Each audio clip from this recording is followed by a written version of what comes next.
number one now? Luigi. No! In 2013, Nintendo announced they would be dedicating the following year to Mario's little brother in order to celebrate his 30th anniversary. This commemorative Year of Luigi lasted from February 14th, 2013 to, of course, March 18th, 2014. How did they get that wrong? There's just no one at Nintendo own a calendar. And since the 10-year anniversary of the 30-year anniversary of Luigi starts today, I've decided, completely on my own, to put aside the stupid dumb fictional robot talk, I'm sorry, and instead talk about the game that made me love the stupid dumb fictional Italian in order to celebrate the dawn of the glorious year of Twoigi. Please take a look.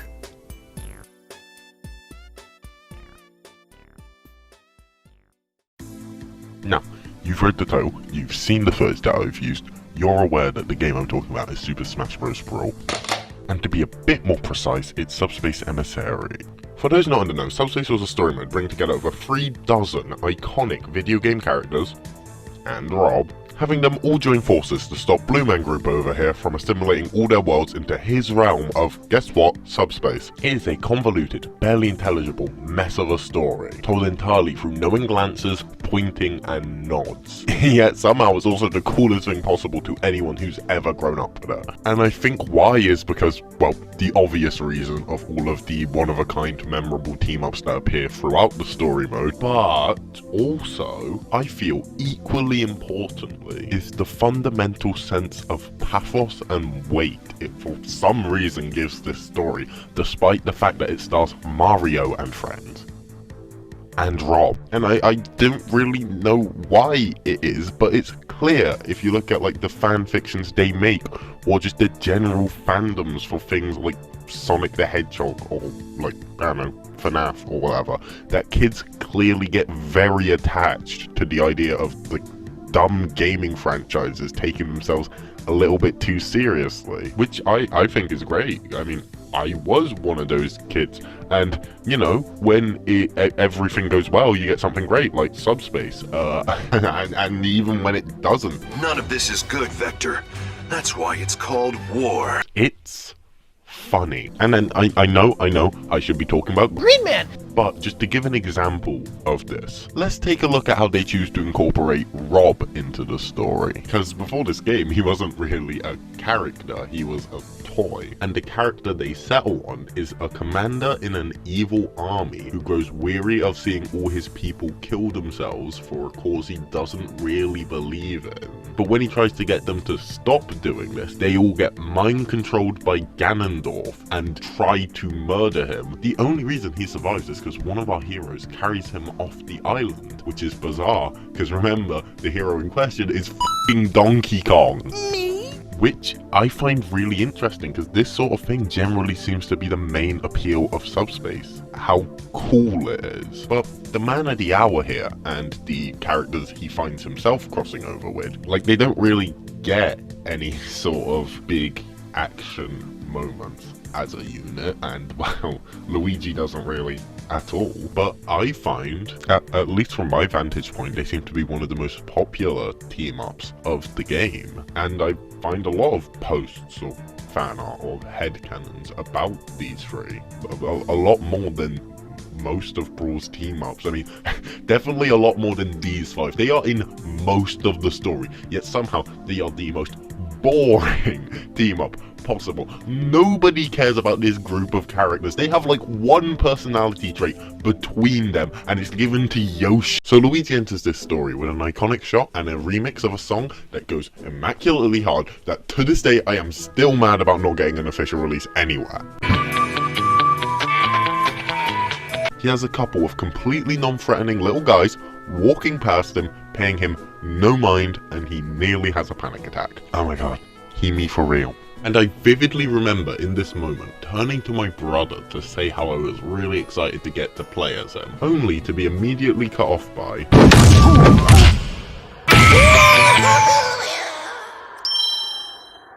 his death. Not gonna lie, that was a little disappointing for baby Renji. For hours of game time afterwards, he's chased or hoarded by various parties as a trophy, until eventually being covered by rubble and completely forgotten. Once again, little disappointing. But then he comes back in a big way, teaming up with a child Wario straight up shot, and also the guy who literally killed him to save every other character because they were all murdered while these three were on ice. Which, you know, sounds important, and it is. However, said trio only gets 4 cutscenes to interact with each other, which I know, given how much bigging up I've done of them, does sound a little underwhelming, especially when said cutscenes have no dialogue and entirely consist of this sort of thing. I think it's fair that you might think they don't exactly have the most engaging dynamic, but I swear there's not an insignificant fandom of them. I mean there's like dozens of us easily. And having seen what other people say draws them to the trio, and also from what I personally have thought over the years, I'm going to now, like, I don't know, 8 minutes into the video, gonna get into like the meat of why I think there is this niche fandom for this specific team up. Before anything else, just take a look at these 3 characters together. Even without any further analysis, they just kind of feel like they should be together, if that makes sense. I've seen this noted before, but why? Well, despite their distinct art styles, all 3 have a strong cartoony aesthetic, oversized eyes, prominent bits of white, yellow, and especially blue on their designs. Also, they all fit into the thin, short, fat trope, which I just learned is a thing. Oh, and hats. They love hats. So, case closed, you think. But no. Beyond just looks, there is so much more to this trio's innate synergy, such as how they all fall on a spectrum of sliding relevance. To explain that phrase, as a wise man once said, Luigi is the king of second bananas, a habitual runner-up, but even still, being second place to Mr. Video Game himself still makes Luigi a pretty well-known character and definitely one of the most recognizable on the entire Smash roster. Then we have Dedede, who is the second most important character in a very popular Nintendo series in its own right, especially in Japan, even if it's nowhere near the level of Mario. And that brings us to Ness, which, breaking the trend, is the lead in his game, but in the grand scheme of his series, he is placed as the second in a trio of leads, with his game only being released in 2 regions at the time of Brawl, which, I mean, to be fair, is better than either of his peers. But nevertheless, it gives his game much more of a cult classic status when compared to his 2 friends over here. But these differing levels of popularity among the 3 make them feel as if, when put together as a unit, they represent Nintendo holistically pretty well. In addition to this, as I'm sure you've all noted, in one way or another, all of these characters are stuck in a perpetual second place. And funnily enough, I don't think their connection stops here. I think it goes deeper still, because I think this sort of perennial underdog factor goes beyond the metatextual level I've just described here. Within the narrative of the games they're from, all 3 characters, in my opinion, have their core traits spring from, for lack of a better way to phrase it, their loser dork nature, which is most present in Luigi, obviously. Consistently, we are shown that he is forgotten, excluded, or, let's be honest, straight up verbally harassed due to the perception of him being Mario's shadow warmer. He's frequently mocked for being anxious or emotional, and while he has friends and family that care for him, it's pretty clear, if we're going to be honest again, that to the regular denizen of the Mushroom Kingdom, or let's be even more honest, anywhere, he's sort of just seen as an eternal punching bag. But have any of these people ever had a year named after them? No, I thought not. So next time, think before running your mouth, you stupid little fungus. Ness is a fundamentally kind kid who, despite his own selfless nature, has some similar bad experience with the NPCs in his game. It's not as all-encompassing as the constant derision Luigi has to put up with, but he still is dealing with people frequently mocking him, and in addition to that, the horrible realities of his world. But unlike Luigi, who deals with these things with fear and self-loathing, in Las Vegas, he reacts with a form of radical optimism, represented by his desire to see the best in everything and everyone, because he believes in miracles. He swears he's seen a few, and the time will surely come when you can see his point of view. He believes in second chances, and that's why he believes in you. Which is best exemplified by his relationship with his neighbor, Pokey, who's kinda the absolute worst, but as shown when we enter Magicant, a land constructed of his thoughts, we see how, despite how he's treated Ness sees Pokey as just a lonely person who needs a friend. Which, you know, might have not been the best call, given the whole pig fascism thing Pokey moves on to in Mother 3. But you know what? It's fine. Ness learns from his mistakes. He just kills the little twerp in Subspace. And now we're on to... Dedede, that's the name you should know! Dedede! Has childhood trauma affecting his psychological development?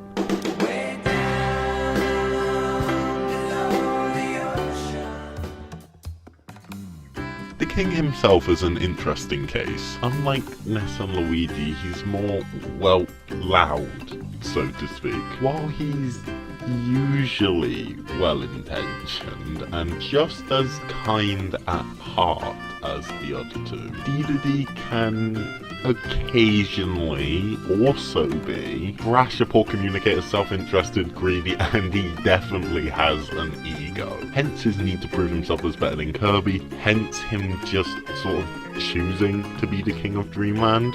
Actually, I don't really know how much of common knowledge this is, but Dedede isn't like a king in a traditional sense. He didn't like inherit the throne. All like official descriptions of him refer to him as some sort of like self-proclaimed king. Like one day he just sort of strolled in and said he was king, and the Waddle Dees just sort of rolled with it, which honestly is valid. I do whatever giant penguins tell me to. Whilst in his first appearance he serves as a clear-cut antagonist, entirely motivated by selfish wants. From there on though, he only comes to blows with Kirby due to mind control, their rivalry, mind control, or just mind control again. I'm going to be completely honest, I don't think they're that fussed with being creative with it. Now, along with these, there are also Kirby games where Dedede is just part of the team trying to stop whatever the new antagonist of the game is, without him needing to be mind controlled. And most interestingly, the archetype of Dedede stories I've yet to mention are the Dedede stories where he's not doing anything wrong, but he still gets curb stomped into oblivion. In these types of games, Kirby sees something's going wrong, assumes Dedede must be the culprit, and then it turns out that he's either completely innocent or actively trying to save the world. With one such instance of this being Subspace, in which Dedede tries to save fighters from the oncoming Armageddon he somehow knows is coming, but because he refuses to communicate with anyone about what he's doing, it looks villainous, and thus the boring bumfucks over here give chase. And I apologise for going all armchair psychologist on this cartoon penguin, but I kind of want to dig into why Dedede's completely unwilling to communicate with Kirby about his good deeds whenever he tries to attempt them alone. The reason I feel draws a strong line between this aspect of Triple D and his chosen kingship. I think that both come from a place of a desperate need to be seen as exceptional. In some way, Dedede seems to show a need to be seen as special and valued by people. Why? Well, I can say that would be getting too much into headcanons. As if that's not what this entire section pretty much is. But you know what? Who knows? Maybe it's due to him not getting enough love as a child. Oh wait! There's another link between them! Childhood trauma! Anyways, back on topic. With the exception of the characters that he meets on his journey to try and assert himself as king, the only people he really has in his life are his subjects, who he obviously treats well and cares for. I would assume, at least in part, due to how lonely he'd be without them. Which is probably a factor into why Kirby chooses to be kind to him most of the time. And, you know, rivalry aside, it's clear Dedede doesn't hold much ill will towards Kirby. So I think the reason that despite this relatively positive relationship, Dedede doesn't like teaming up with Kirby unless circumstances force them into a conflict either at the same time or Dedede's forced into it after Kirby, it is probably due to how he feels it takes away from his value. That it means he'd have to admit that he's the less capable of the pair in this rivalry. Which obviously isn't true, but I feel like that's why he was unwilling to work with Kirby, but was fine with working with Ness and Luigi. And on the topic of the birthday boy, I think Luigi has a very clear link with Dedede forming here. In the same way that Dedede internalizes his assigned role as Kirby's lesser, and defines himself by trying to prove that he's not valued just in relation to Kirby. Luigi does the same with Mario, only while Dedede wants to be better than Kirby, Luigi only wants to be just as brave and strong and as good at plumbing as his brother. But unlike Dedede, Luigi doesn't make any active attempts to change his status quo, only stepping out of Mario's shadow when circumstances force him to, seemingly buying into the negative self-image other people have of him himself, leaving him trapped in a box that he can never find his way out of, pretty much making him just about as functional as his table.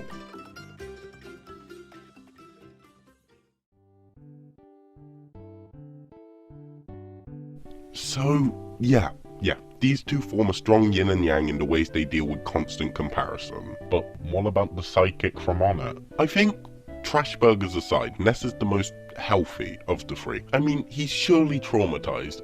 Having your friend almost sacrificed to a cult tends to do that to you.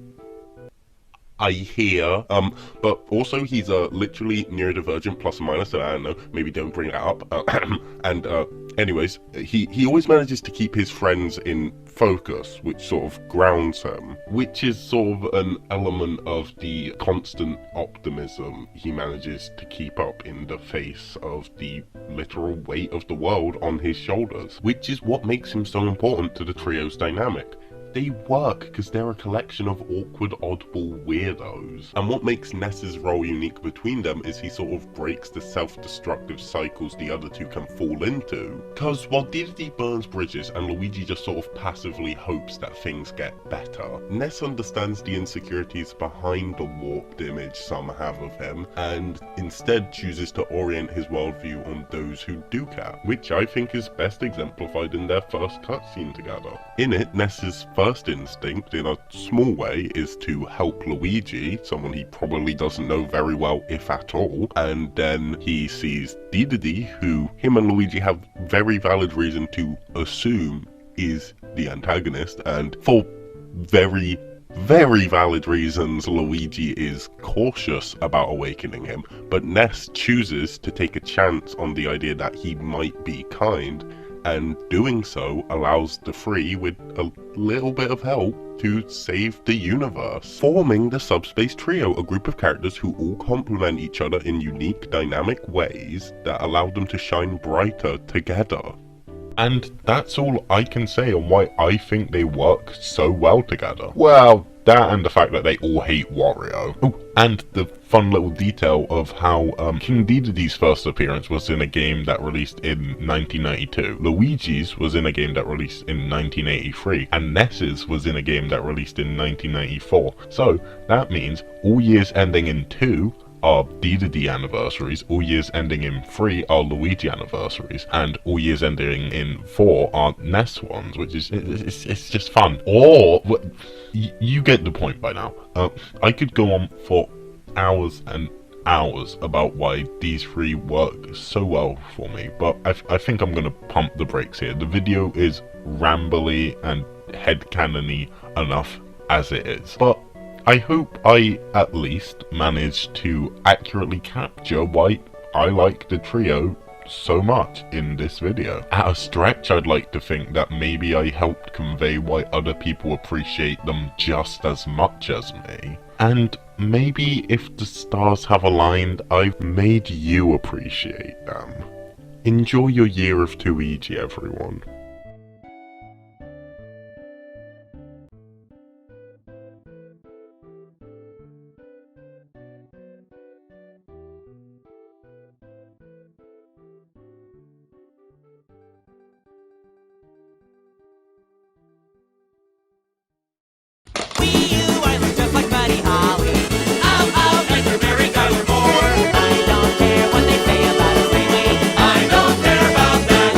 Take care and don't catch a cold.